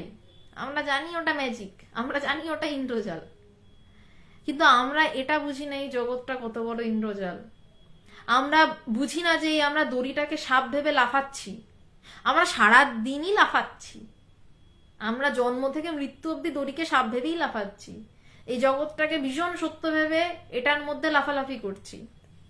হ্যাঁ, এখন বলতে পারেন যে আমার অনেক লায়াবিলিটিস রয়েছে, আমার টাকা রোজগার করতে হবে। হ্যাঁ, করতে হবে। স্বামী বিবেকানন্দ এই জগৎটাকে মিথ্যা বললেন, মিথ্যা বলে এত বড় একটা অর্গানাইজেশন সৃষ্টি করলেন, যে অর্গানাইজেশনে আপনার বাড়িতে তো 3টে লোক খায় বা 4টে লোক খায়, খুব বেশি হলে 6টা লোক খায়, সব এখন নিউক্লিয়ার ফ্যামিলি। স্বামী বিবেকানন্দ এই জগৎটাকে মিথ্যা বলে এমন কয়েকশো মঠ তৈরি করলেন, যেখানে নিত্য প্রতি প্রায় বোধহয় 20,000-এর বেশি মানুষ খাওয়া দাওয়া করে। জগৎটাকে মিথ্যা বলে তিনি ওটা করলেন, জগৎটাকে মিথ্যা বলে বোধ করে জগতের বাইরে দাঁড়িয়ে উনি জগৎটা নিয়ে খেললেন। জগৎ তো আমাদের ব্যবহার করে, আমার জগৎটা আমাকে কেমন ভাবে ব্যবহার করে? একটা ভালো মোবাইল সেট দেখেছি, আমাকে কিনতে হবে, আমার মন ওই মোবাইল সেটটার দিকে দৌড়ালো, আমি মোবাইল কিনতে দৌড়ালাম, তখন আমার টাকা লাগবে। কিন্তু যে জ্ঞানী ব্যক্তি, সে তার মন তাকে ছোটাতে পারে না, তার মনে কোনো ইচ্ছাই ওঠে না, তার মন ঠিক করে যে আমার মনে এই ইচ্ছাটা উঠবে, এটাই তফাৎ। স্বামীজিও জগতে খেলছেন, জগতে খেলে এতগুলো আশ্রম বানিয়েছেন, এত মানুষের এখনো খাদ্য বস্ত্র অন্নের সংস্থান করছেন। সব সাধারণ মানুষ ছেড়ে দিন, এতগুলো সন্ন্যাসীর খাদ্য বস্ত্র অন্নের সংস্থান হচ্ছে। আর আমরা এই জগৎটা ভীষণ সত্য, এই জগৎটাকে আমাদেরকে ঠিক করে রোজগার করতে হবে, এই করতে হবে, সেই করতে হবে করে আমরা 5-6 জনের সংসার চালাতে হিমশিম খেয়ে যাই। 5-6 জন ছেড়ে দিন, 3 জনের সংসার চালাতে হিমশিম খাই। টাকার জোগাড় নয় তাও হয়ে যায়, 3 জন থাকি, 3 জনের ঝগড়া সামলাতে আমাদের জীবন জেরবার। অথচ এত বড় অর্গানাইজেশন চলছে, ঝগড়া সেখানেও হয়, কিন্তু তার গতি আলাদা, তার প্রকৃতি আলাদা। কারণ সেটা জগতের বাইরে দাঁড়িয়ে জগৎটাকে মিথ্যে জেনে খেলা। আরো একটু সহজ করে বলি, 2টো বাচ্চা খেলনা বাটি নিয়ে খেলছে, তারা ভীষণ সিরিয়াস, খেলনা বাটির উপরে মাছ ভাজছে, পুঁটি মাছ নিয়ে ভাজছে, ওই পুঁটি মাছটা ঠিক করে ভাজা হলো কিনা, উনুনটা সরে গেল কিনা, পাশের জনের সাথে ঝগড়া করছে, তোর জন্য আমার এই মশলাটা হলো না। আবার যে পাকা গৃহিণী, যে জানে খেলাটা কি, রান্নাটা কি, সে পাশে দাঁড়িয়ে হ্যাঁ একটু একটু হাসে, মজা পায়, বড় কৌতুক পায়, আচ্ছা আচ্ছা। কিন্তু ওই বাচ্চা দুটো খুব সিরিয়াস খেলাটা নিয়ে, তাদের কাছে ওটাই জীবন মরণ, এই পুঁটি মাছ ভাজাটাই জীবন মরণ। আমিও ছোটবেলায় আমার দিদিরা খেলতেন, আমি দেখতাম, খুব একটা খেলনা বাটির অভ্যাস ছিল না, খুব সিরিয়াসলি ভাজতো।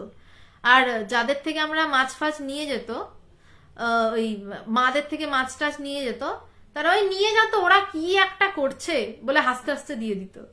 এই ব্রহ্মজ্ঞানীরাও না তেমন, ওরা কি একটা করছে বলে হাসতে হাসতে দিয়ে দেয়, আর আমরা ওই খেলনা বাটির মতন প্রচন্ড সিরিয়াসলি ওই পুঁটি মাছ ভাজি, আর ভাবি ওই পুঁটি মাছটাকে সবাইকে খাওয়াতে দিতে হবে।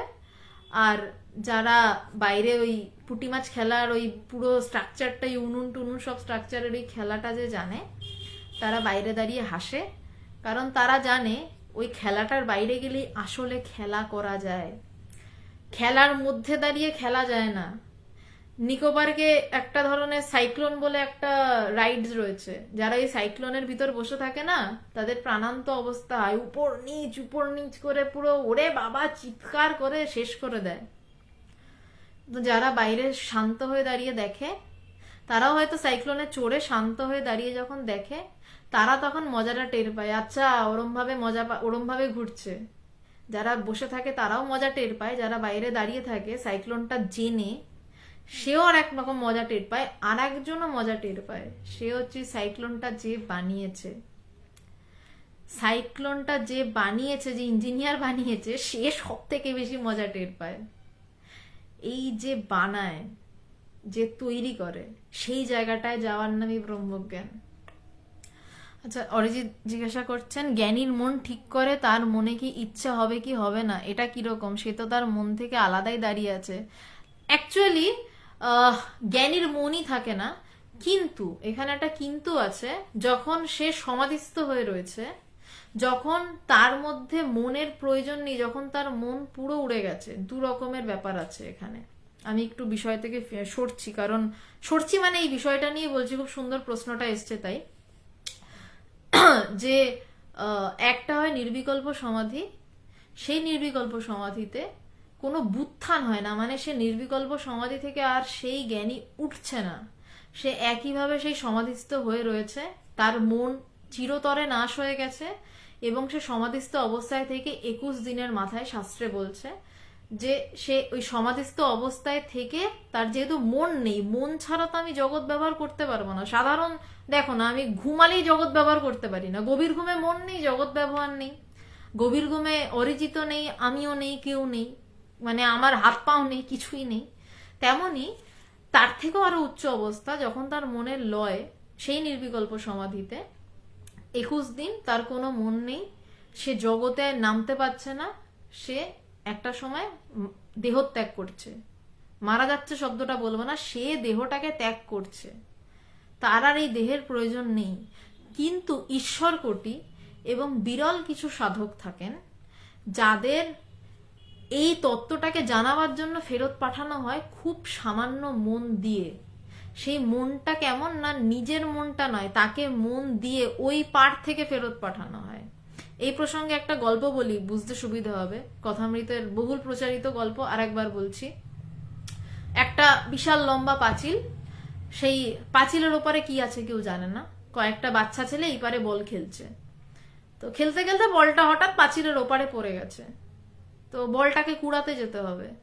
তো মই দিয়ে একটা ছেলে উঠেছে, উঠে পাঁচিলের ওপাশে দেখে হা হা হা করে হেসে পাঁচিলের ওই দিকে ঝাঁপ দিল। তো নিচের ছেলেগুলো দেখছে তো মহা বিপদ, বল আনতে পাঠালাম, ওদিকে ঝাঁপ দিল, এ আর ওঠে না ওঠে না। এ হচ্ছে সে যে সেই তত্ত্বকে জেনে লীন হয়ে গেল। এ পাশে লোকরা কিন্তু বুঝলো না যে কেন সে হেসে ঝাঁপ মারলো পাঁচিলের ওপারে, কেন আর আসছে না। এবার আরেকটা ছেলে উঠলো ওই বল আনতে, ওই মই বেয়ে। সে ওই পারে দেখলো, দেখে হো হো করে হাসলো, হেসে সে পাঁচিলের এই পারে ঝাঁপ মারলো। এপারে যখন সে ঝাঁপ মারলো, বাকি বন্ধুরা তার কাছে এসে জানতে পারলো যে আরে কি দেখলি, ওরম হাসলি কেন? তখন সে তাদেরকে ওই তত্ত্বটা বলল। কিন্তু তার তফাৎটা কি, সে আনন্দে পরিপূর্ণ হয়ে ঝাঁপ মারলো, সে ওই পার থেকে তাকে ফেরানো হলো। তো যাদের নির্বিকল্প সমাধির পর, জ্ঞানীর অনেক স্তর রয়েছে, সবিকল্প নিয়ে আমি কথা বলছি না, নির্বিকল্প নিয়ে, যেখানে কোনো বিকল্প নেই, যেখানে দুই নেই, সেই জায়গা নিয়ে আমি কথা বলছি। কারণ তোমার সাথে ব্যক্তিগত আমার যা কথা হয়, সেখানে এক নিয়েই কথা হয়। তো যখন সেই দুইয়ের জায়গা, যেখানে দুই নেই, সেই একে সে অবস্থিত, কিন্তু তাকে যখন ফেরানো হচ্ছে ওই ছেলেটার মতন, যে তোকে ওই পারে ফিরে জানাতে হবে তুই কি দেখে হাসলি, কি দেখে পরিপূর্ণ হলি, তখন ওই পার থেকেই সামান্য মনের ছিটে ফোঁটা দিয়ে তাকে পাঠানো হয়। এই জন্যই ঠাকুর বলছেন, থাকশালা মন দাস আমি হয়ে। ওই যে মনটা নিয়ে ফেরত পাঠানো হয়, ওই মন না থাকলে সে জগতে নামতে পারবে না, জগৎ ব্যবহার করতে পারবে না। এই প্রসঙ্গে আমি জাস্ট কয়েকদিন আগের একটা ঘটনা বলি, ভগবানের একটা খুব ইয়ের ঘটনা, মানে খুব কি বলবো, খুব ব্যক্তিগত একটি ঘটনা বলছি। মানে সবাইকে এই কথাগুলো বলা যায় না, যেহেতু প্রসঙ্গে এমন জায়গায় যাচ্ছে, তো বলছি। কালী পুজোর পরের দিন ভগবান শুয়ে রয়েছেন এমনি, আমরা বাইরে কয়েকজন বসে রয়েছি, সবাই প্রায় সন্ন্যাসীরা রয়েছেন, আমরা কয়েকজন এমনি বসে রয়েছি। কালী পুজোর পরের দিনের ঘটনা। তো হঠাৎ অনেকক্ষণ হয়ে গেছেন, 2 ঘন্টার উপর, ভগবানের কোনো সাড়া নেই, শব্দ নেই। ভগবানের যে সর্বক্ষণের এখন সেবক, তার নাম বিবেক চৈতন্য। তাই আমি বিবেক চৈতন্যকে বললাম যে আপনি একটু যান, আপনি দেখুন, আমার মনে হচ্ছে যে সমাধি হয়ে গেল কিনা, কালকে এত পুজো হয়েছে, একটু দেখুন আপনি। তো বিবেক চৈতন্য ঘরে ঢুকেছে, তো ঢুকে আমাকে বলছে যে আহ, ভগবানের সমাধি হয়েছে, তাড়াতাড়ি এসো। ভগবানকে আমরা মানে তারপর সব সন্ন্যাসীরা ঢুকলো, ভগবানের হাত টিপছি, পা টিপছি, আমরা কোনো সার নেই, চোখই খুলতে পারছে না। মানে তারপর ভগবানের স্ত্রী গুরুমাকে, গুরুমার একটা, ভগবানের স্ত্রী নিশ্চয়ই, তার তো একটা বিশাল প্রভাব থাকবেই, ভগবানের পাশে তো আর অন্য কেউ থাকে না, মহামায়াই থাকেন। তো গুরুমাকে আমরা ওই জন্য ডাকলাম। লাস্টে আমি বলছি উপর থেকে, যখন কালী পুজো, মায়ের বাড়িতে কালী পুজো হচ্ছে, আমি বললাম ঢাক আনো, ঢাক এনে ভগবানের রুমের দরজা খুলে বাজানো হচ্ছে, কোনো সাড়া নেই। আমরা পা পা ডলছি, হাত ডলছি, গুরুমা নিজে এসছে, বুক ডলছে স্বামীজিরা, গুরুমারা, কোনো সাড়া নেই। চোখ টেনে খুলছে, বলছে, শুধু মুখ থেকে একটা কথা বেরোলো, আমি নাম ফিরতে পারছি না। বারবার বলছে আমি পারছি না, আমি পারছি না। অরিজিৎ, তোমার প্রশ্নের উত্তর দিচ্ছি। বলছে আমি পারছি না, কেন না, মনটা পাচ্ছে না। ওই মন, একটুখানি মন দিয়ে জ্ঞানী জগতে ফেরে। ওই মনটা ওই পারের দেওয়া। যখন কেউ সেই বোধে দাঁড়িয়ে যায় না, কেউ নির্বিকল্প সমাধিতে দাঁড়িয়ে যায়, তখন সে পুরোনো আমিটাতে কিছুতেই ফিরতে পারে না, তার খোল নলচে বদলে যায়। ওই জন্য বলছে তার খোল নলচে বদলে যায়। এরম ভাবে বোঝানো মুশকিল, যার হয়েছে সে টের পায়। সে যখন ফিরছে, ওই পার থেকে তাকে একটু মন দিয়ে দেয়। ভগবানের যে কথাটা বলছিলাম, বলছে আমি ফিরতে পারছি না, গুরুমা এসে ভগবানের জাস্ট চোখ এরকম টেনে ধরছে, দরজার সামনে 3টে ঢাক এনে বাজানো হচ্ছে। ভগবান বলছে আমি ফিরতে পারছি না। আমরা বলছি না তোমাকে ফিরতে হবে, আরে আমাদের জন্য ফিরতে হবে। বলছে ধুর, ওখানে কি কোথায়, মানে খুব জোরানো শব্দ বলছে, আমি ফিরতে পারছি না, আমি আসতে পারছি না, আমি পারছি না, আমি পারছি না, বারবার এই শব্দ, কোনো আওয়াজ নেই, কিছু নেই। তারপর উল্টো পাল্টা প্রসঙ্গ আমরা শুরু করলাম, এখানে এই হয়েছে, ওখানে এই হয়েছে, ওই আশ্রমে এই হয়েছে, ভগবান ফেরো। বলছে আমি, ওই দিনটা আমি সত্যি ভয় পেয়েছিলাম, কারণ গুরুমা এসে যেখানে ভগবানকে চোখ টেনে ধরছে, সামনে 3টে ঢাক বাজছে, বুক ডলছে, গুরুমা করছে, তাও উঠছে না। তারপর আস্তে আস্তে, কারণ আমাদের ধরা বা সন্ন্যাসীদের ধরার থেকেও ইম্পর্টেন্ট গুরুমার ধরা, মহামায়া স্বয়ং তার ধরা, সেখানেও না, বলছে আমি ফিরতে পারছি না, ফিরতে পারছি না। আমি ওই দিন মানে সত্যি ভয় পেয়ে গেছিলাম যে আরে কি হচ্ছে, ফিরবে না নাকি। তখন আমাদের এক সন্ন্যাসী বলছে যে না, তোমাকে ফিরতে হবে, তোমাকে আমাদের জন্য ফিরতে হবে। কেন বলছে না, তিনি ভক্ত আশ্রয় করে ফেরেন, তার মন স্বাভাবিক জগতে নামে না, তার মন ভক্তের মনকে আশ্রয় করে নামে। তাই বলছে না, তোমাকে আমাদের জন্য ফিরতে হবে, যে করে হোক তোমাকে নামতে হবে। তারপর আমরা উল্টাপাল্টা কথা বলছি, মানে এই আশ্রমে এই হয়েছে, ওই আশ্রমে ওই হয়েছে, তোমাকে এই নতুন আশ্রমের উদ্বোধন করতে যেতে হবে, এই করতে করতে করতে করতে তারপর আমরা গান শোনাতে শুরু করলাম, ইউটিউব খুলে আমরা ভক্তিমূলক গান শোনাতে শুরু করলাম, এটা ওটা কথা বলতে শুরু করলাম, মানে হাত ধরতে পারছেন না, গলায় বলছে আমি, লাস্টে বললো যে আমি একটু লুচি খাবো, যখন মন একটু নামলো, বললো আমি লুচি খাবো। এবার লুচি তাকে যখন ভগবানকে দিয়েছে, আমরা সবাই মানে 3-4 জন মিলে সাপোর্ট দিয়ে বসে আছি, বসে থাকার ক্ষমতা নেই, পুরো শরীর ছেড়ে দিয়েছে। লুচিটাকে গিলতে পারছে না, মানে লুচিটা যে গিলতে হবে এই অবধি তার মন আসছে না। সে লুচিটা নিয়ে কামড়ে যাচ্ছে, ভগবানের মেয়ে সামনে বসে তিনি ইশারা করছেন যে কিরে, লুচিটা গিলতে হবে। তারপর পাশ থেকে একজন সন্ন্যাসী বলছে ভগবান লুচিটাকে গিলতে হয়, গেলো। তখন তার মনে তাও সে লুচির মানে গেলার মতন মন পাচ্ছে না, এমনই অবস্থা হয়। তো তোমার ইয়েটা আবার হারিয়ে গেল, প্রশ্নটা হারিয়ে গেল। 1 মিনিট, এইটাই প্রবলেম হয়, প্রশ্নগুলো হারিয়ে যায়। তুমি যে প্রশ্নটা করেছিলে, যে এইখান থেকে এই জায়গাটাতে এলাম, ওই প্রশ্নটা, হ্যাঁ, জ্ঞানীর মন ঠিক করে তার মনে কি ইচ্ছা হবে কি হবে না, এটা ব্যাপারটা ওরকম নয়। জ্ঞানীর মনে ইক্ষণ ওঠে, জ্ঞানীর মনের ইচ্ছাটা, ওই জন্য বলছে সাধারণ মানুষ ইচ্ছা করে, আর জ্ঞানীর ভিতর যে ইচ্ছাটা হয় সেটা তার দেওয়া। সাধারণ মানুষের এটা ওটা সেটা ইচ্ছা হয়, কিন্তু জ্ঞানীর ইচ্ছা না, জ্ঞানীর ইক্ষণ হয়, ইচ্ছার আগেও কিছু একটা খুব সূক্ষ্ম ওঠে। জ্ঞানীর ইচ্ছা তো প্রায় হয়ই না, কিন্তু ওই যে বললাম সাধারণ যেটুকু মন, অল্প একটু মন, সেই তরফের দেওয়া মন নিয়ে যখন নামে, এইটা যতদিন না জ্ঞান লাভ হচ্ছে এটা বোঝা বড় মুশকিল, বা সেই রকম কোনো অনুভব হচ্ছে এটা কিছুতেই বোঝানো যাবে না, সেই তরফের মন নিয়ে যখন জ্ঞানী ফেরে, তখন জ্ঞানীর ভেতরে সেই তরফ থেকে কিছু ঠেলা যখন হয়, জ্ঞানীর প্রায় কোনো ইচ্ছা হয় না, যখন ঠেলা হয় তখন জ্ঞানী সেই কথা বলে। যখন তিনি ঠেলেন, ঠাকুর বলছেন মা রাস ঠেলছেন, যখন ভিতর থেকে ঠেলা পড়ে তখন কথা বেরোয়। সাধারণ মানুষ প্রচুর কথা বলে, কিন্তু গুরুর কথায় ব্রহ্মজ্ঞান হয়। কেন হয়? কারণ সেই কথা সেই অনন্ত শক্তি ঠেলছে। সে তো মন থেকে আলাদা দাঁড়িয়ে আছে নয় অরিজিৎ, সে মন থেকে আলাদা দাঁড়িয়ে আছে এরকম কোনো কথা নয়, মনটাই নেই তার কাছে। মন আর তার আলাদা অস্তিত্বই প্রায় নেই, মন তার প্রায় নেই, যেটুকু আছে তা ওই পারের, যেটুকু আছে তা ওই পারের চালনা, তা ওই দিকের চালনা বা মহাশক্তির চালনা। সেইটা আবার একদম অন্য টপিক, আমি ওই টপিকেই যাচ্ছি না। অদ্বৈতবাদ একদম ঠিকভাবে স্থিত হওয়ার পরে তারপর যদি কদাচিৎ কোনো সাধু সেই মহাশক্তির রহস্য জানতে পারেন, অনেক চেষ্টা করে আধ্যাত্মিকতার নির্বিকল্প সমাধি হতে পারে, অনেক চেষ্টা করে সাধনা করে পুরুষকার দিয়ে গুরুর পায়ে পড়ে হতে পারে, কিন্তু ওই মহাশক্তির দরজা যদি তিনি কৃপা না করে খোলেন, সেই মহাশক্তি টের পাওয়া যায় না।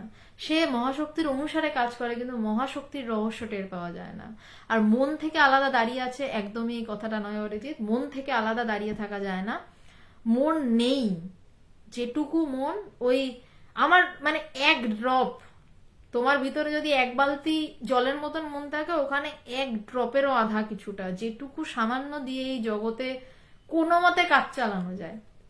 আমি ভগবানকেই দেখেছি, যেহেতু সামনে যাকে দেখেছি তাকেই তো বলবো, ভগবানকে দেখেছি কথা বলছে কথা বলতে বলতে হঠাৎ দেখেছি নেই, মানে তাকিয়ে রয়েছে পুরো আউট, আবার কিছুক্ষণ পর ফিরছে না। পরে যখন একা কথা বলি তখন ভগবানকে জিজ্ঞাসা করি, ভগবান তুমি কথা বলতে বলতে হারিয়ে গেছিলে না? এটাকে বলছে অমনা মন। বলছে কেমন হয় সিদ্ধের মন না অমনা মনি, তাদের মন ক্ষণে আছে ক্ষণে নেই, কারণ এক ড্রপ মন তো কখন আছে কখন উড়ে যায়, কখন লীন হয়ে যায় কে জানে।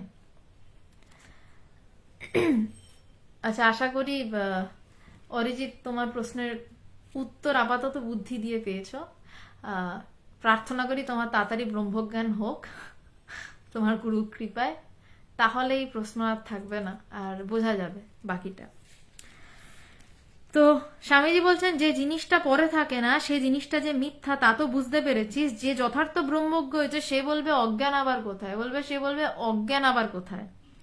সে দরাকে দরাই দেখে, সাপ বলে দেখতে পায় না, সেজন্য অজ্ঞানের বাস্তব স্বরূপও নেই। বলছে অজ্ঞানের বাস্তব স্বরূপই নেই, কারণ দড়িটা তো কোনোদিন সাপ ছিলই না। এইটাই তো বোঝা, যারে আমি কোনোদিন তৃষিতা সেন হয়ে এক্সিস্ট করি না, এইটুকু বোঝাই। ওই জন্যই হাসে লোকে, আরে কি এত জানতে চেয়েছি, কি এত বুঝতে চেয়েছি, এত বোঝাবুঝি বা কি ছিল। এই অনুভবটা যখন হয় তখনই তার বাস্তব সত্যতা। বলছে তাই সাপ বলে দেখতে পায় না, যারা দরাকে সাপ বলে দেখে তাদের ভয় ভীতি দেখে তার হাসি পায়। এই জন্য জ্ঞানীরা হাসে, হো হো করে হাসে, কারণ তারা দুটো কারণে, একটা তো ভিতরের হাসি, আরে এই ব্যাপার এই হাসি, আর একটা হাসে যখন জগতের লোক প্রচুর কাজ প্রচুর কিছু হেনা তানা গপ্প শোনায়, তারা তখন হাসে। আচ্ছা আচ্ছা আচ্ছা, কারণ তারা নিজেরাও তো একদিন দরাকে সাপ ভেবে ভয় পেয়েছিল, তারাও যখন দেখে অন্য লোকে সাপ ভাবছে তখন তারা চেষ্টা করে টেনে আনতে, যে আরে বাবা সাপ নয় দড়ি, দেখ দেখ দেখ, কিন্তু একটা সময় পর একটু চেষ্টা ছাড়তে হয়, কারণ আত্মকৃপা বড় জরুরি, নিজের চেষ্টাটা থাকা দরকার। তো সেজন্য অজ্ঞানের বাস্তব স্বরূপ নেই, অজ্ঞানকে সত বলা যায় না, অসত বলা যায় না। যে জিনিসটা এই রূপে মিথ্যা বলে প্রতিপন্ন হচ্ছে তার বিষয়ে প্রশ্নই বাকি, উত্তরই বাকি। বলছে যে জিনিসটা এইভাবে মিথ্যা প্রতিপন্ন হচ্ছে তার সেটার সত্যই বাকি মিথ্যাই বাকি। যেটা নেই, যেটা তিন কালে ছিল না, যেটা এখন নেই, এখনো নেই, যা ভবিষ্যতেও নেই, যা কোনোদিন ছিলই না, তার আবার সত্যি মিথ্যা কি, তার বিষয়ে প্রশ্নই বা কি, এটা তখনই বলা যায় যে এটাকে অনুভব করেছে, তার আগে অবধি প্রশ্ন থাকবে। নিমা চ্যাটার্জি, তোমার কথা শুনে বুক ধরফর করছে। হ্যাঁ, মানে আমার সেদিন ভগবানের সামনে বসে বুক ধরফর করছিল যে ফিরবে তো, ফিরবে তো, মানে কোনো মতে আমরা চাইছিলাম সবকিছুর পরও ফিরে আসুক মানুষটা, যখন বারবার বলছে যে ফিরতে পারছি না, ফিরতে পারছি না। সেদিন আপনার থেকে গ্যারান্টি, আপনার এখন যতটা বুক ধরফর করছে আমার 4 ডবল করছিল যে আরে ফিরবে তো, মানে সবাই মিলে বলা হচ্ছে আরে আমাদের জন্য ফেরো, যে অন্তত ভক্তি ভক্ত আশ্রয় করে অন্তত ফেরো। তো যাই হোক, তিনি ফিরেছিলেন সেদিন কৃপা করে, বা বলা যেতে পারে তাকে ফিরিয়ে দেওয়া হয়েছিল। যে ওই বিষয়ে প্রশ্ন করাটা যুক্তিযুক্ত হতে পারে না, কেন তা শোন। বলছে এই বিষয়ে প্রশ্ন করাটাই যুক্তিযুক্ত হতে পারে না, কেন সেটা শোন। এই প্রশ্নোত্তরটাও তো সেই নামরূপ দেশকাল ধরে করা হচ্ছে। বলছে এই প্রশ্নটাও তো তুই নামরূপ দেশকাল ধরে করছিস, যে অজ্ঞানটা এলো কোথা থেকে, অজ্ঞানটাকেও একটা রূপ দিচ্ছি, আমাদের কাছে অজ্ঞানের একটা স্ট্রাকচার আছে, ওটার রূপ দিচ্ছি। বলছে এই অজ্ঞানটা এলো কোথা থেকে।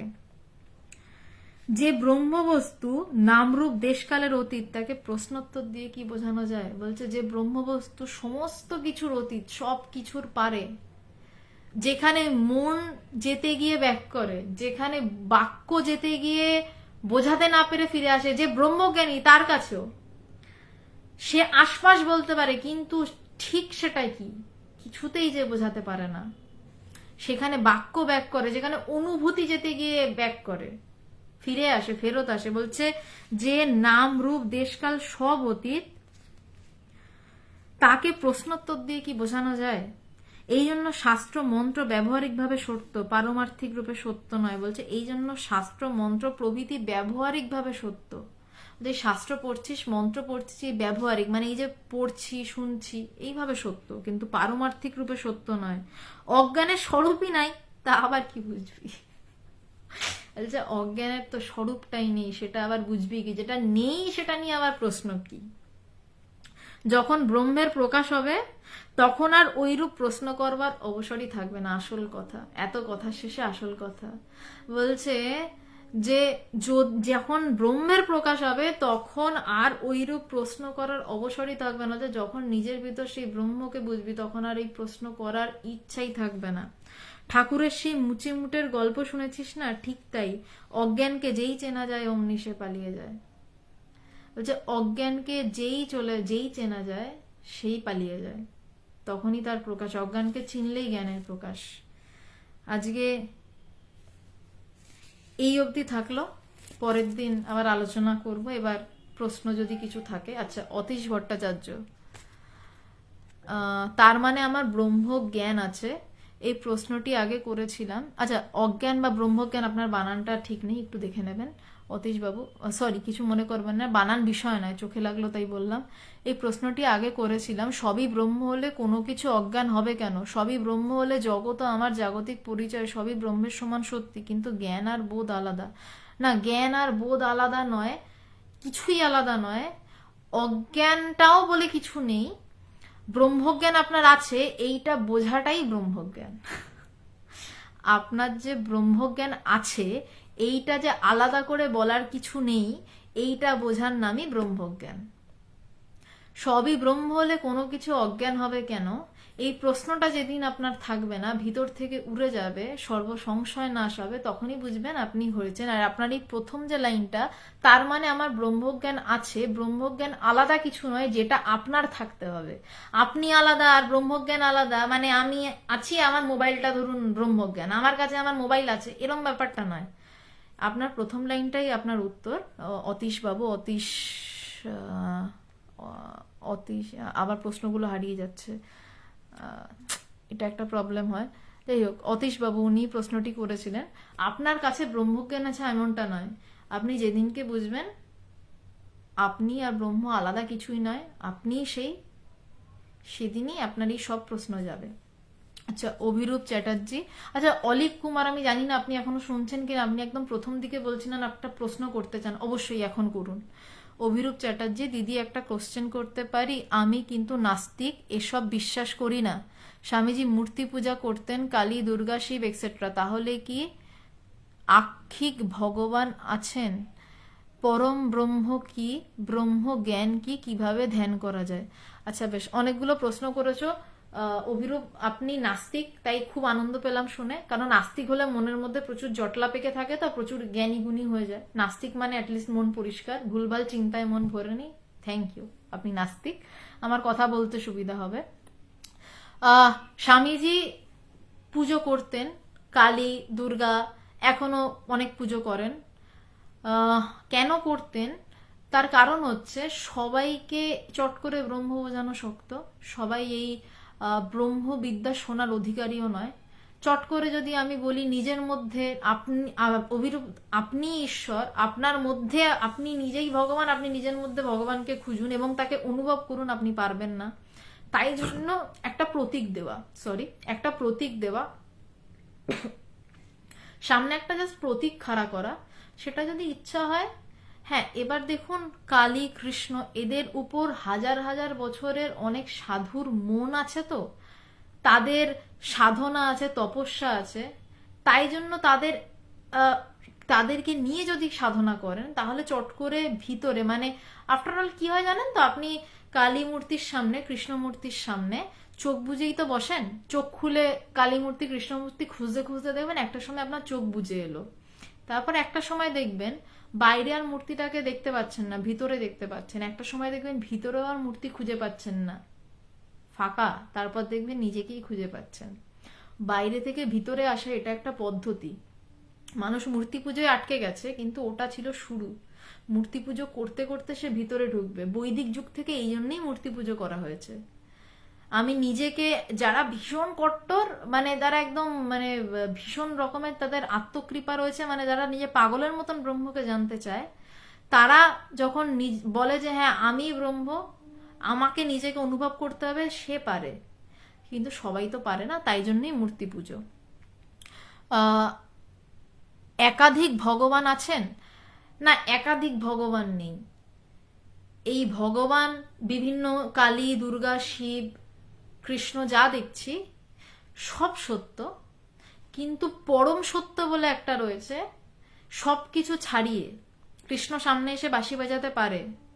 আমি সেটাকে খুব বেশি অ্যাপ্রিসিয়েট করব না। কালী আমার সামনে এসে দাঁড়াতে পারেন, শিব ত্রিশূল নিয়ে দাঁড়াতে পারেন, সেটা আমি আমার সামনে যেমন বাবাকে দেখি, মাকে দেখি, তারা একটু উচ্চস্তরীয়, আমার মন আর একটু উঁচুতে উঠেছে। যেমন বলি, খারাপ পাবেন না অভিরূপ, আমরা প্রাকৃতিক দুর্যোগের সংকেত পাই না। বিড়াল, কুকুর, পশু পাখিরা কিন্তু প্রাকৃতিক দুর্যোগের সংকেত পায়, তাদের চেতনা আর একটু উন্নীত। তেমনি যাদের চেতনা আর একটু উঁচুতে রয়েছে, তারা দর্শন হচ্ছে, তাদের কৃষ্ণ, শিব, বিভিন্ন দর্শন হচ্ছে, কিন্তু সেখানেও মিথ্যা রয়েছে, সেখানে দুই রয়েছে। আমি মিথ্যা শব্দটা জেনে বুঝে প্রয়োগ করলাম, সেখানেও দুই রয়েছে। যতক্ষণ না নিজের মধ্যে নিজেকে বোধ করছেন, ততক্ষণ আধ্যাত্মিকতা হয়নি, ততক্ষণ কিচ্ছু হয়নি। তার আগে অবধি কখনো সন্তুষ্ট হবেন না। আপনার মধ্যে প্রশ্ন জেগেছে এবং আপনি নাস্তিক, তাই জন্য আপনাকে বলছি, প্রশ্ন যখন জেগেছে, এটা চেষ্টা করুন। একাধিক ভগবান নেই, আপনি নিজেই ভগবান, সেটাই বোঝারটাই ব্রহ্মজ্ঞান। ব্রহ্মজ্ঞান হচ্ছে নিজে যে আপনি স্বয়ং হয়ে বসে রয়েছেন, সেটা বোঝার নামই ব্রহ্মজ্ঞান। সেইটা বোধে বোধ করার নামই ব্রহ্মজ্ঞান। শুধু বলা নয়, বোধে বোধ করা। আপনার আঙুল কাটলে যেরকম যন্ত্রণা হয়, তেমন নিজেকে বোধে বোধ করার নামই ব্রহ্মজ্ঞান। কিভাবে ধ্যান করা যায়? বেটার হয়, আপনি নাস্তিক তো পুরো, শুরুটা এভাবে করুন। আপনার যাকে ইচ্ছা, সেটা আপনার প্রেমিকা হতে পারে, আপনার কোনো ইষ্ট দেবতা হতে পারে, আপনার মা হতে পারে, বাবা হতে পারে, যাকে ভালো লাগে। চোখ বুঝে শুধু তার রূপটা ভাবুন। ধরুন মায়ের কথা ভাবছেন, শুধু মায়ের রূপটাই ভাববেন।